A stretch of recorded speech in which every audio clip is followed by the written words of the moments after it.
Buenas tardes, compañeros, y buenas tardes, doctor. Nosotros les vamos a presentar un caso clínico sobre una infección de las vías urinarias. Ya, nuestro caso clínico es o trata de una paciente agricultora de 45 años de edad, soltera, procedente de la ciudad de Cañar, tenía una instrucción primaria, no refiere presencia de algún tipo de antecedente y acude a la casa de salud de manera ambulatoria, orientada en tiempo, espacio y persona, acompañada de familiares. La paciente refiere que desde hace 3 días presenta dolor abdominal localizado en el hipogastrio, que se irradia a nivel de la cintura lumbar y se acompaña de disuria. Posterior a esto, el médico de turno ordena la realización de exámenes de laboratorio y se acompaña de una ecografía abdominal. Y posterior a la valoración de estos resultados, se le canaliza una vía y se decide el ingreso del paciente. Ya. Se le administra una solución salina 0,9% de 1000 centímetros, más un gramo de vitamina C por 30 gotas por minuto. A esto se le acompaña de levofloxacina de 500 miligramos cada 12 horas, ketorolaco de 30 miligramos cada 8 horas y Dolovac una tableta cada 8 horas. La valoración de los signos vitales de la paciente: se constató una temperatura de 36 grados centígrados, una frecuencia cardíaca de 64 latidos por minuto, estaba saturando el 95%, una tensión arterial de 80 sobre 40 milímetros de mercurio, la frecuencia respiratoria era de 20, al examen físico a nivel abdominal, la paciente presentaba un abdomen blando, depresible, doloroso a la palpación y tenía puntos ureterales medios y superiores positivos. Ya, aquí en la biometría hemática, el primer examen que se le realizó al paciente, no se constata ninguna alteración. En cuanto al examen citoquímico y bacteriológico de orina, aquí tenemos positivos los nitritos, los leucocitos y sangre positiva en orina, por lo que se valorará posteriormente. En cuanto a la ecografía pélvica, aquí no se constató ninguna alteración, pero la paciente refería que tenía una urgencia miccional y se pudo ver una ligera dilatación a nivel vesical. Ya, en cuanto a la evolución, la paciente tras 16 horas de hospitalización presenta una buena evolución, permanece tranquila, refiere la presencia de náusea, pero no evoluciona al vómito. Las constantes vistales se encuentran dentro de los parámetros normales. Al momento del examen físico, tenía los vidrios hidroaéreos conservados. De igual manera, la palpación se encontraba un abdomen blando, depresible, ya levemente doloroso, a nivel de hipogastrio, y tenía el punto ureteral medio positivo. Ya, en cuanto al análisis de nuestro caso clínico, el primer punto a analizar es el diagnóstico etiológico. Nosotros hemos señalado como la infección de vías urinarias por Escherichia coli. ¿Por qué? Primero, que la Escherichia coli es el principal agente causal de las infecciones de vías urinarias y este de aquí es el productor de las infecciones del tracto urinario no complicada. Representa aproximadamente entre 75 al 80% de los casos de las infecciones.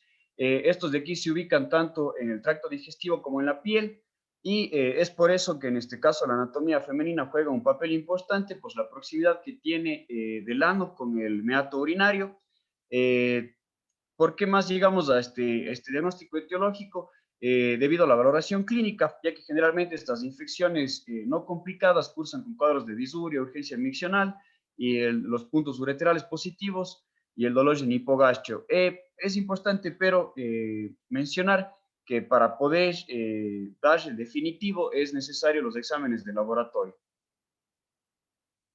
Ya. En cuanto al diagnóstico sindrómico sospechoso, bueno, aquí nosotros vamos a hablar de dos diagnósticos sindrómicos. El primero, que es la cistitis aguda, ya que este de aquí nos favorece la clínica del paciente por lo que tiene la disuria, se acompaña de la urgencia miccional que refiere la paciente y el dolor abdominal en hipogastria al momento de la palpación. Por esta razón se dice que cumple con los criterios dentro de lo que es una cistitis aguda. También hay que tener en cuenta que generalmente los cuadros de cistitis se presentan frente a una bacteriuria o la presencia de bacterias en el tracto urinario y suele acompañarse de una hematuria macroscópica Y debemos recordar que en el examen, tanto bacteriológico como en el análisis de orina, sí tiene la presencia de hematuria positiva. Entonces, por estas razones que no se descarta el cuadro de cistitis aguda. Y por último, el síndrome ureteral. Es importante mencionar que el síndrome ureteral es muy frecuente en pacientes de sexo femenino. Igual la clínica de la paciente favorece a este cuadro por la disuria y la piuria. Algo que es importante aquí es que se puede sospechar de este cuadro aún así cuando no tengamos un urocultivo positivo o una bacteria negativa. Este cuadro también es importante ya que tiene una instauración lenta como el de nuestra paciente y a diferencia del otro síndrome es que se necesita que el paciente tenga una actividad sexual y que sean pacientes jóvenes. A todo esto de aquí hay que sumarle los factores que tiene la paciente en cuanto a la edad. Es una paciente aparentemente joven, también los factores de riesgo como la profesión, el ser agricultor, ya que generalmente se tiene pues, largas horas de trabajo, el deseo de la micción y en el caso de la paciente al ser de sexo femenino. En relación al diagnóstico definitivo, hemos llegado a la conclusión que tenemos la presencia de una infección del tracto urinario no complicado.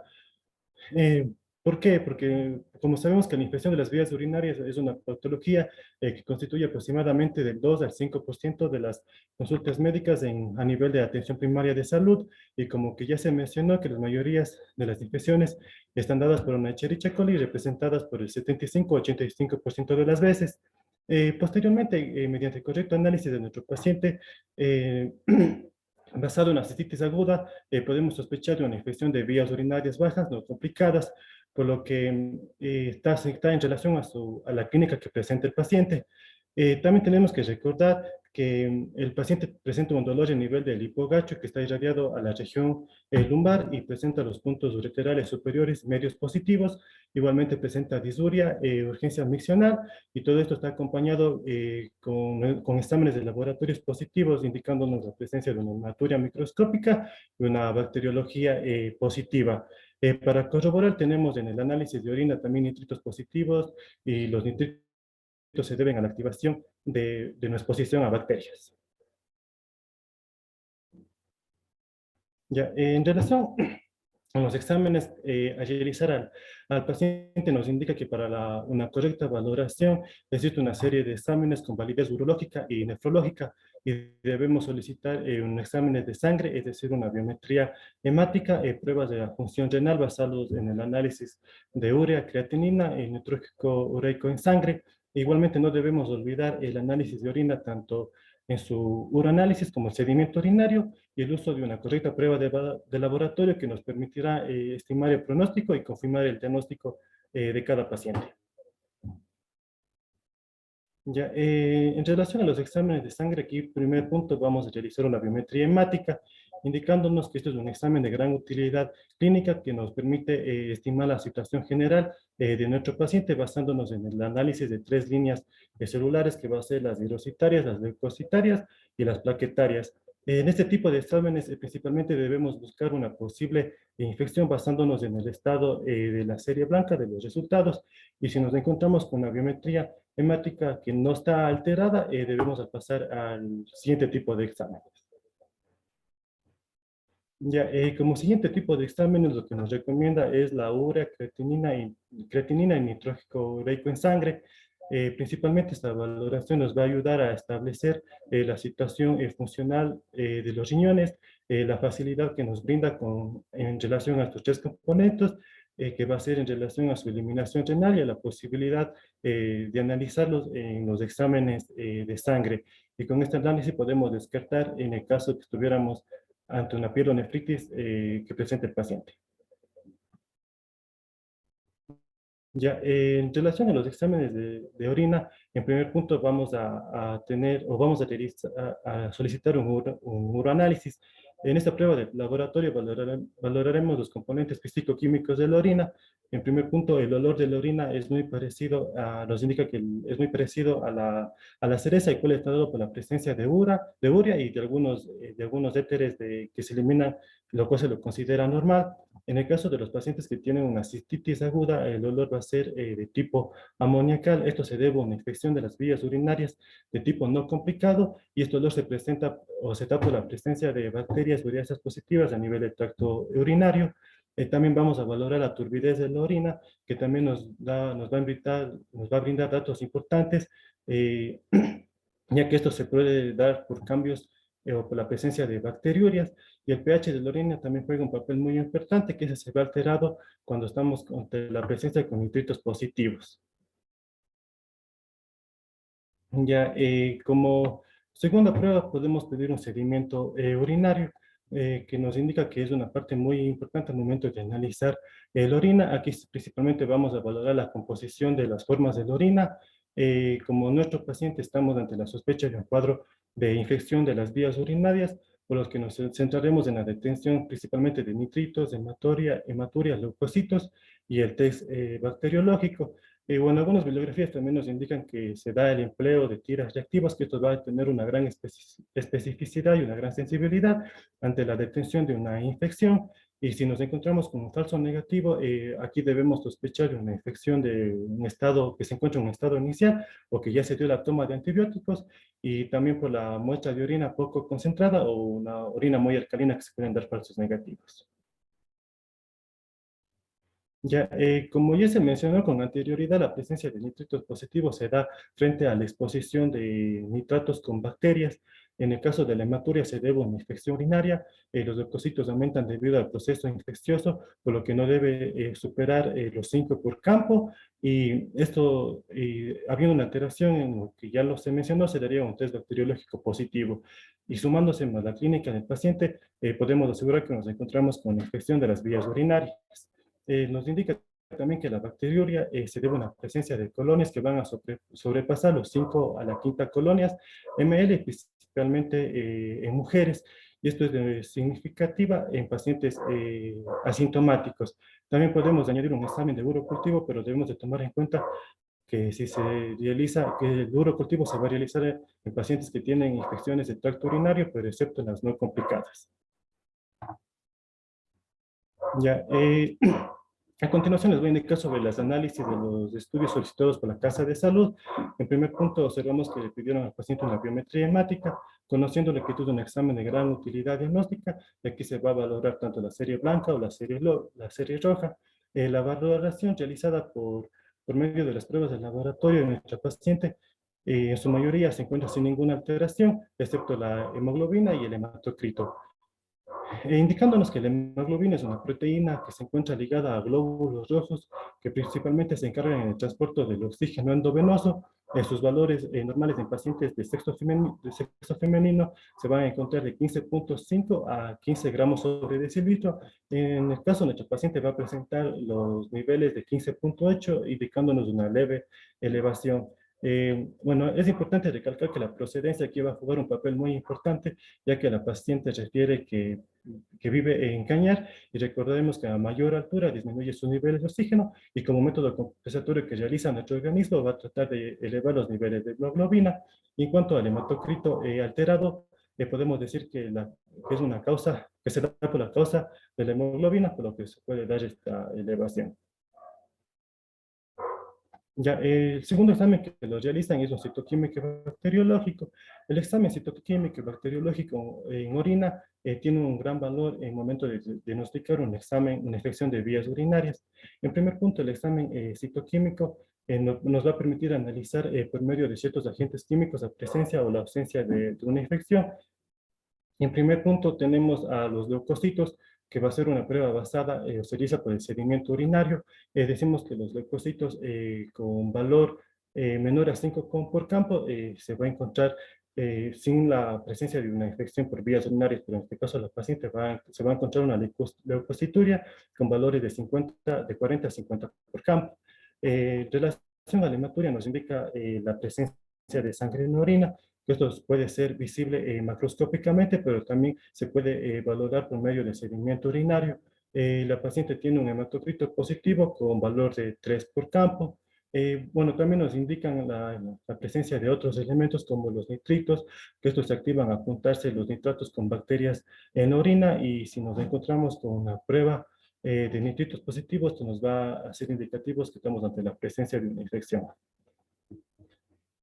Ya, en relación al test bacteriológico, como su nombre nos indica, esto va a tener la capacidad de detectar la presencia o no de bacterias en orina. Debemos conocer que una bacteriuria puede deberse a diversas causas, pero siempre se debe descartar una mala toma de la muestra para un examen bacteriológico, especialmente de orina. Cuando estamos ante la presencia de bacteriuria debido a una infección de las vías urinarias, es importante valorar si la paciente presenta síntomas sugestivos de la infección para poder llegar a su diagnóstico definitivo. Ya, y como último examen que observamos que le solicitaron a la paciente es una ecografía abdominal pélvica, que frente al análisis ecográfico de la paciente se valoró un estado normal. Dentro de la valoración vesical se pudo evidenciar una distensión leve, el útero normal, el ovario izquierdo presenta dos folículas de 12 a 13 milímetros, el ovario del lado derecho se encuentra en estado normal. Y en la valoración de la paciente hace referencia a una urgencia miccional, por lo que el análisis ecográfico podemos decir que tiene un estudio con parámetros normales frente a una urgencia miccional.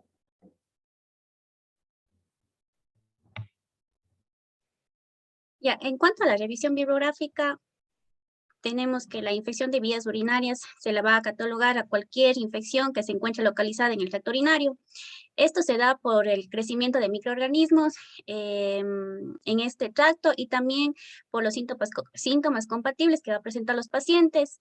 Esto principalmente los microorganismos van a estar presentes en la orina recolectada. En cuanto a la epidemiología, decimos que esta patología es la principal consulta médica y también la principal a la cual se le da una prescripción antibiótica. Podemos mencionar que se van a tratar a estos pacientes ambulatoriamente, con el que se ha podido establecer una cantidad de 7 millones de personas que se tratan al año ambulatoriamente y 1 millón de personas que se hospitalizan por esta patología. Principalmente se presenta en el sexo femenino, como ya se mencionó, por la anatomía que presentan las mujeres, como es la uretra más corta y también la distancia corta del ano, lo que hace que se dé la proliferación bacteriana mucho más rápido. En cuanto a los hombres, se menciona que como defensa tienen el antígeno prostático. También en cuanto a la edad, se dice que entre los 14 a los 24 años las mujeres ya presentan un episodio de infección del tracto urinario. Estos factores también van a aumentar en cuanto a la edad de la paciente, la vida sexual que llevan y también en el embarazo es una de las principales consultas médicas. En cuanto a la etiología, existen varios agentes que se presentan en esta patología, como son gram negativos, positivos, virus y hongos. Dentro de las bacterias, el principal agente que se presenta en esta patología es la Escherichia coli, con un porcentaje de un 78%, seguido de la Klebsiella, Protus, Enterobacter, Estafilococo y la Pseudomonas. En cuanto a los virus, hacemos referencia al adenovirus y al becavirus. Esto principalmente se da posterior a una cistitis, y también los hongos como la cándida, que principalmente se presentan en pacientes hospitalizados o que han tenido la necesidad de usar un sondaje vesical. En cuanto a la clasificación, podemos tener varias clasificaciones, como son en la infección del tracto urinario no complicado. Esta principalmente se da en mujeres en edad fértil y van a presentar sintomatología leve. Principalmente se presenta como una cistitis o una uretritis. En cuanto a la infección del tracto urinario complicada, esta puede deberse a patologías subyacentes metabólicas como es la diabetes. También puede presentarse en pacientes inmunocomprometidos, hospitalizados y que han requerido también un sondaje vesical. En cuanto a la infección del tracto urinario recurrente, se menciona que se da 6 infecciones al año o también puede definirse como 2 infecciones en el lapso de 6 meses. Y la urosepsis, que como su nombre lo indica, es la disfunción de algún órgano, pero debido a una infección que se haya localizado en el tracto urinario. En cuanto a la localización de la infección por el tracto urinario, se habla de la baja y de la alta. En cuanto a la baja, podemos encontrar una cistitis, uretritis y una prostatitis. Y en cambio, las infecciones del tracto urinario altas, podemos encontrar una pielonefritis, un absceso periférico u un absceso interrenal. Dentro de los factores de riesgo para el desarrollo de una ITU, tenemos que las guías europeas las han clasificado en 6 grupos con sus siglas ORENUC. La O tiene el significado de que no tiene ningún factor conocido, como puede ser en las mujeres premenopáusicas que no están gestando. La R en factores de infecciones del tracto urinario recurrentes, por ejemplo, dispositivos anticonceptivos, en la diabetes mellitus controlada y en las actividades sexuales. La E son trastornos extraurogenitales, como son la inmunosupresión, enfermedades autoinmunes, gestación, la diabetes mellitus mal controlada, prematuros, neonatos. Y en la N son trastornos nefrológicos, como la insuficiencia renal o la poliquistosis renal. La U, trastornos urológicos que son corregibles, como la obstrucción ureteral, la disfunción vesical neutrogénica controlada. Y la C en trastornos urológicos no corregibles y también cuando hay la presencia de catéter urinario permanente. Dentro de las manifestaciones clínicas, decimos que las principales manifestaciones clínicas de una ITU es la disuria, el dolor suprapúbico, la polaquiuria y la hematuria. Y también se las puede clasificar según la bacteriuria asintomática, la cistitis, pielonefritis, que vamos a ver a continuación. Dentro de la bacteriuria asintomática tenemos que esta es considerada cuando se establece un recuento bacteriano más de 100.000 unidades formadoras de colonias por mililitro en por lo menos 2 cultivos y si el paciente se encuentra sin presencias de síntomas. Se dice que diversos estudios demuestran que esta es sobrediagnosticada, ya que solo le evalúan tras un cultivo positivo y no como debería ser, que son 2 cultivos. Dentro de la cistitis, tenemos que aquí se da la presencia del síndrome miccional, que son sus 3 síntomas característicos, que son la disuria, la poliaquiuria y la urgencia miccional. Tenemos también que se puede acompañar con dolor suprapúbico, orina de mal olor, con o sin hematuria, y en los niños puede haber presencia de neuresis. Dentro de la pielonefritis tenemos que esta se va a manifestar con temperatura alta, escalofríos, dolor lumbar. También puede presentarse con náuseas, vómito y malestar general. Y en ciertos casos se puede acompañar con diarrea. Esta puede ser complicada y no complicada. Esto se va a deber a la resistencia microbiana, a la alteración hemodinámica o también a la alteración a nivel estructural o funcional del tracto urinario. Dentro de la prostatitis, esta es una infección muy común y la más común en los hombres. Se representa por el síndrome miccional, fiebre y también puede existir dolor en la región perineal o hipogástrico y estas son de características intensas. La próstata también es dolorosa y también puede estar aumentado su tamaño. Dentro de la epididimitis tenemos que esta se define por la presentación también del síndrome miccional y se da un incremento del tamaño del hemiscroto que le corresponda y también se suma el dolor y en ocasiones se puede presentar fiebre. En cuanto al diagnóstico de esta patología, como ya se mencionó también, es importante la clínica que presenta el paciente, ya que esta va a ser mandataria. Para confirmar este diagnóstico, se va a hacer de utilidad los exámenes complementarios y también a su vez para determinar el agente causal. Como principal tenemos el examen de orina, que por lo general se toma en las primeras horas de la mañana o la vejiga debe estar llena de 2 a 4 horas, por lo que se debe dar una correcta recolección, tanto con una buena limpieza y también tomando el chorro medio de la orina. Esta se puede recolectar mediante varios métodos, como es una micción espontánea, mediante cateterismo, mediante una punción suprapúbica y también mediante una bolsa recolectora. Aquí vamos a hacer énfasis también en cuanto al sedimento urinario, ya que como también se mencionó, se pueden encontrar leucocitos, por lo general 5 por campo no hacemos referencia a una infección de vías urinarias. También podemos encontrar nitritos, cilindros, hematíes, como es la hematuria, y también bacterias según la severidad que se puede presentar incluso hasta 3 por campo. En cuanto al cultivo, de aquí mencionamos que es el gold estándar, en cuanto se refiere para identificar el agente causal, ya que este es un examen cuantitativo que va a dar el total de las unidades formadoras de colonias. Como ya mencioné, vamos a identificar el agente y posterior se va a dar un tratamiento adecuado. En cuanto al análisis de sangre, vamos a evaluar aquí la función renal, tanto la urea, creatinina. También podemos hacer un hemocultivo si se trata de una urosepsis. El PCR también tiene una alta sensibilidad en cuanto a la sepsis si presenta la paciente, y la procalcitonina va a tener una sensibilidad y especificidad si es que estamos al frente de una pielonefritis. En cuanto a los exámenes imagenológicos, tenemos como principal la ecografía renal, que esta principalmente se la realiza cuando existe una sospecha de problemas estructurales, como puede ser una litiasis. También tenemos la gamografía renal, que esta no se recomienda realizarle cuando el paciente se encuentra en un estado o fase aguda, a excepción que sea para confirmar el diagnóstico. Y por último tenemos una cistografía y también una urografía, que esto no son muy comunes siempre y cuando el paciente vaya a ser sometido a un proceso o a un tratamiento quirúrgico. Dentro del tratamiento, en una bacteriuria asintomática no hay suficientes estudios que demuestren la evidencia de dar un tratamiento antibiótico. Más bien, esto indica que se aumenta la resistencia bacteriana y se indica dar tratamiento únicamente antibiótico en gestantes y antes de procedimientos invasivos de urología.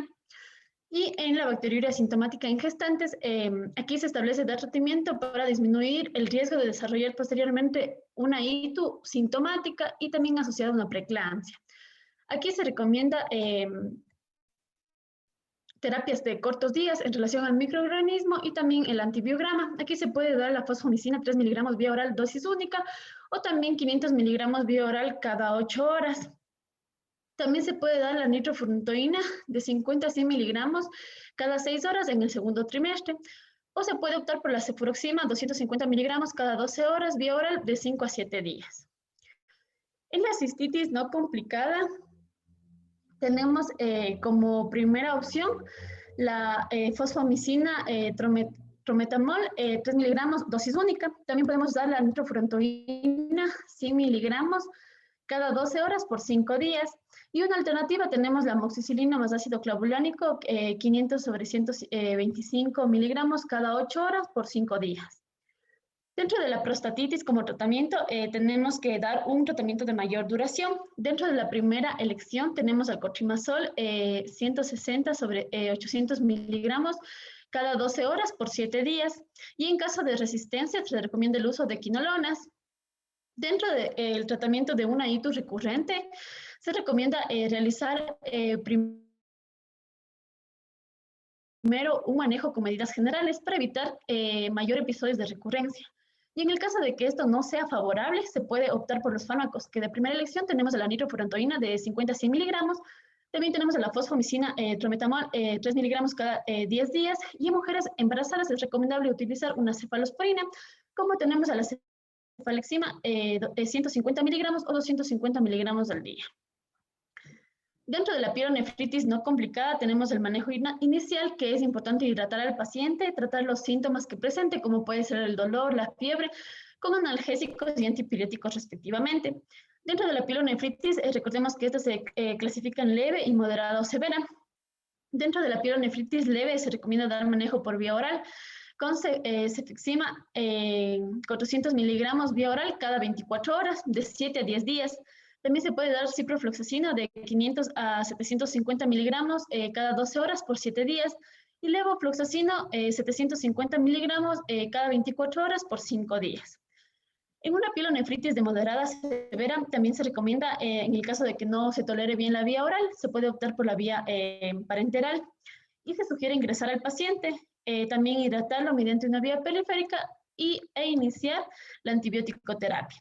Dentro de la primera edición tenemos a la ceftriaxona 2 miligramos vía oral cada 24 horas o también la cefotaxima 2 miligramos vía intravenosa cada 8 horas. También tenemos otras opciones como el ciprofloxacino 400 miligramos cada 12 horas, la cefepime 2 gramos vía intravenosa cada 12 horas. Cuando hay riesgos o la infección se da por microorganismos multiresistentes, se recomienda el uso del imipenem 0,5 gramos vía intravenosa cada 8 horas o el meropenem 1 gramo vía intravenosa cada 8 horas. Dentro de las medidas preventivas, tenemos que recomendar a nuestros pacientes ingerir mucha agua, ya que esto va a promover el vaciado frecuente de la vejiga y así tiene un efecto de arrastrar las bacterias. También que no se retrase el vaciado de la vejiga, evitar el estreñimiento para minimizar el movimiento de las bacterias intestinales en la zona genital. También limpiar los genitales de forma correcta, una higiene genital antes y después de las relaciones sexuales.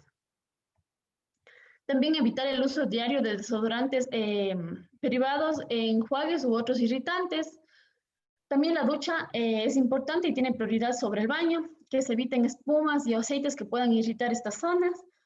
Y es mejor usar ropa interior de algodón, evitar la ropa interior mojada por mucho tiempo y usar antibióticos en vía oral con gran contenido, y usar probióticos en vía oral con gran contenido de lactobacilos.